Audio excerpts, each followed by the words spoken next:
अस्सलाम वालेकुम नाजरीन कराम, नई वीडियो में आपको खुश आमदीद कहते हैं।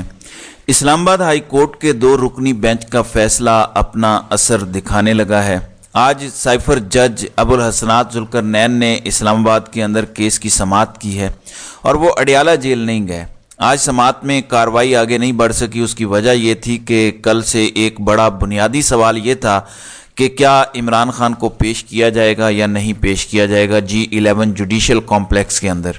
बहुत सारे लोग कह रहे थे इमरान खान को पेश नहीं किया जाएगा। फिर कुछ लोगों ने कहा कि इमरान खान और शाह महमूद कुरैशी की वीडियो लिंक के ज़रिए हाज़िरी लगवाई जाएगी। लेकिन आज जज अबुल हसनात जुल्करनैन ने इस सिलसिले में जुडिशल कॉम्प्लेक्स में जो समाअत की है और समाअत के दौरान उन्होंने पूछा कि इस्लामाबाद हाई कोर्ट के हुक्मनामे की कॉपी या ऑर्डर कहाँ पे है। इस पर तहरीक इंसाफ के वकला ने उनके सामने वो ऑर्डर रखा। इस पे जज अबुल हसनात जुल्करनैन ने कहा कि ये तो आपकी बहुत बड़ी अचीवमेंट है। इस पर वकला ने कहा कि जी हाँ, हम तो पहले दिन से यही कह रहे थे।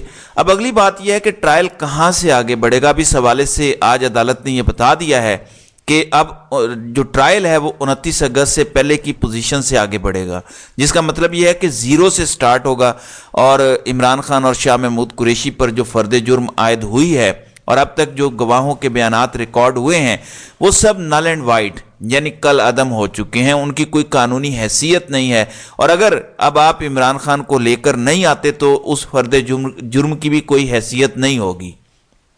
फिर दूसरे नंबर पर वीडियो लिंक से मुतालिक इस्लामाबाद हाई कोर्ट का फैसला ऑलरेडी मौजूद है। आज अली बुखारी जो खालिद यूसुफ कुरैशी के वकील भी हैं वो पेश हुए। लेकिन सबसे बड़ी बात आज का वो ऑर्डर है। एक तो ये ऑर्डर है कि जज साहब ने बता दिया कि ट्रायल 29 अगस्त से पहले की पोजीशन से आगे बढ़ेगा। लेकिन दूसरी बात यह है कि क्या इमरान खान अवामुन नास में आ सकेंगे, क्या इमरान खान बाहर आ सकेंगे, क्योंकि ये अब क्लोज ट्रायल नहीं है, अब ये जेल ट्रायल नहीं है, बल्कि ये ओपन ट्रायल है। और ओपन ट्रायल जब होगा तो इसका मतलब ये है कि कोई भी शख्स, आप या मैं भी, उस ट्रायल को अटेंड करना चाहें तो कर सकते हैं। यही अदालत ने कहा है। लेकिन आज जो सबसे बड़ी पेशरफ्त है वो अबुल हसनात जुल्करनैन का फैसला है, जिस पे लोग कह रहे हैं कि इनको अचानक से हो क्या गया है। क्या इस्लामाबाद हाई कोर्ट के फैसले के बाद वो भी तगड़े हो गए हैं और उन्होंने भी ज़रा तगड़ा किस्म का स्टैंड आज लिया है। तो उन्होंने कहा है कि अब एक तो जो होगा वो खुली अदालत में होगा और इस्लामाबाद जुडिशल कॉम्प्लेक्स के अंदर होगा। फिर दूसरी बात यह है कि अगर वो जेल ट्रायल के लिए प्रोसीजर फॉलो करते हैं तो उस प्रोसीजर को एक लंबा चौड़ा टाइम चाहिए होगा। तो ऑफिशियल सीक्रेट एक्ट की खुसूसी अदालत ने यह हुक्म दिया है कि 28 नवंबर यानी मंगल के दिन इमरान खान और शाह महमूद कुरैशी को जुडिशल कॉम्प्लेक्स इस्लामाबाद की अदालत के अंदर पेश किया जाए। अब वहां से कार्रवाई का आगाज होगा। अब लोगों के सामने फर्द जुर्म आयद होगी, लोगों के सामने गवाहों के बयानात रिकॉर्ड होंगे। ये सब कुछ जो इनका ख्याल था कि ये पर्दे के पीछे छुप के कर लेंगे, अब वो होता हुआ दिखाई नहीं दे रहा, उसमें बुरी तरह से नाकामी हुई है। अब अगला सवाल है कि क्या अदालत के हुक्म के बावजूद इमरान खान को पेश किया जाएगा या नहीं पेश किया जाएगा। जाहिर है अब इमरान खान और उनकी लीगल टीम ने पहला मरहला जीत लिया है। अब दूसरे मरहले के अंदर ये उनका और अदालत का मामला है। अगर वो ये समझते हैं कि अदालत पेश ना करके वो सब मैनेज कर सकते हैं तो देख लेंगे। 28 तारीख कुछ ज़्यादा दूर तो नहीं है।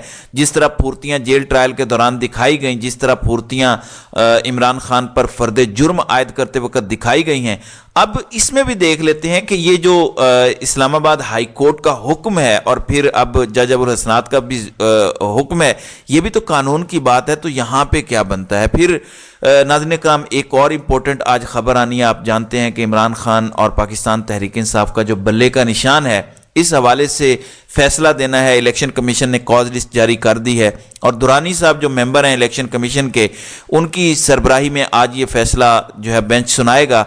2022 से ये केस ज़ेरे इल्तवा है। 13 सितंबर को इस पर फैसला महफूज हुआ था। अब जब ये फैसला इलेक्शन कमीशन ऑफ पाकिस्तान सुनाएगा तो उसे भी हम आपके सामने रखेंगे।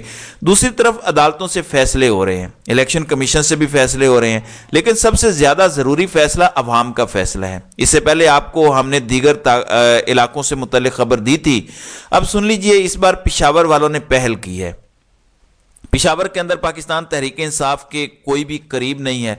अब रही ये बात कि इंतज़ाम करके अरेंजमेंट करके आप ये समझते हैं कि आप इलेक्शन वाले दिन नवाज शरीफ को जितवा लेंगे, वो अपनी जगह है, लेकिन अवाम अपनी राय देकर जो बता रहे हैं, जो पोल खोल रहे हैं, वो मेरे ख्याल से चश्म कुशा हक़ाइक़ हैं। सब रिकॉर्ड्स हमें पाश पाश होते दिखाई दे रहे हैं। तो हबीब अकरम साहिब आजकल मुख्तलिफ हलकों का दौरा कर रहे हैं या सर्वेज कर रहे हैं। उन्होंने अपर दीर का सर्वे किया, लोअर दीर का किया, चित्राल और ननकाना साहब का किया। अब वो पेशावर पहुंचे हैं और पेशावर में NA-32 की आवाम से उन्होंने वही सवाल पूछा कि 2024 फरवरी के अंदर जो इलेक्शंस होंगे, उन इलेक्शंस के अंदर कौन सी जमात जीतेगी। आपको पता है कि लोगों ने पाकिस्तान तहरीक इंसाफ के हक में कितना वोट किया है।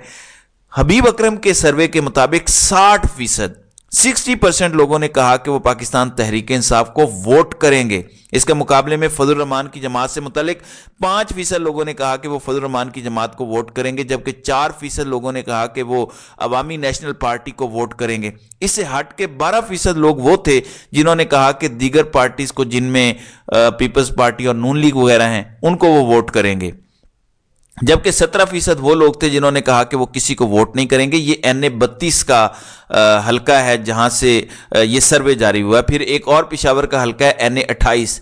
मजे की बात यह है कि जो रिजल्ट NA-32 का है वही रिजल्ट NA-28 का है। वहां पर भी 60% लोगों ने कहा है कि हम पाकिस्तान तहरीक इंसाफ को वोट करेंगे।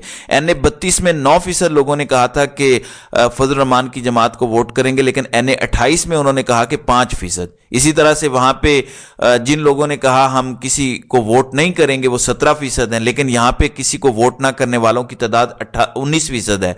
ये अवाम का फैसला है और अवाम का फैसला ये है कि वो हर सूरत पाकिस्तान तहरीक इंसाफ को वोट करना चाहते हैं और पाकिस्तान तहरीक इंसाफ के बारे में उनका फैसला आपके सामने है। मेरे ख्याल से कोई शकूक व शुबात इस पर नहीं है। फिर एक और बात है, नाज़रीन इकराम, पाकिस्तान और IMF के दरमियान इत्तेफाक हो गया है। अब उनके एग्जेक्टिव बोर्ड के अंदर जाना है। एग्जेक्टिव बोर्ड के अंदर जाके इन्होंने सब कुछ करना है, लेकिन शहबाज राणा ने जो आज खबर ब्रेक की है वो मेरे ख्याल से हमारे कानों से धुआं निकालने के लिए काफ़ी है। पाकिस्तान में बड़े बड़े लोग और जो इस वक्त मुल्क चला रहे हैं, जो फैसला साज हैं, वो कहते हैं कि हम 250 रुपये पर डॉलर को लेकर आएंगे। गो के इकोनॉमिस्ट कहते हैं कि ये मुमकिन नहीं है, 275 या 280 से लेके नीचे जाना मुमकिन नहीं है, क्योंकि इसकी एक्चुअल प्राइस इससे नीचे आ नहीं सकती। लेकिन शहबाज राणा के मुताबिक IMF expects dollar price to improve to 300, यानी IMF की तवक्को ये है और वो ये ख्याल कर रहा है कि डॉलर की कीमत 300 रुपये से ऊपर जाएगी और उसको जाना चाहिए। ये एक्सप्रेस ट्रिब्यून की हेडलाइन है कि डॉलर की कीमत 300 से ऊपर जाएगी। अब देखना यह है कि जो हम दावे कर रहे हैं उसको अमली जामा पहनाया जाता है, या जो IMF जिसे हम पैसे ले रहे हैं जो वो बात कर रहा है वही बात एंड पे मनवाई जाएगी। तो इसका फैसला जल्दी हो जाएगा। तो नाज़रीन इकराम, आपकी इस वीडियो के हवाले से क्या राय है? आप अपनी राय का इजहार कमेंट सेक्शन में ज़रूर कीजिएगा।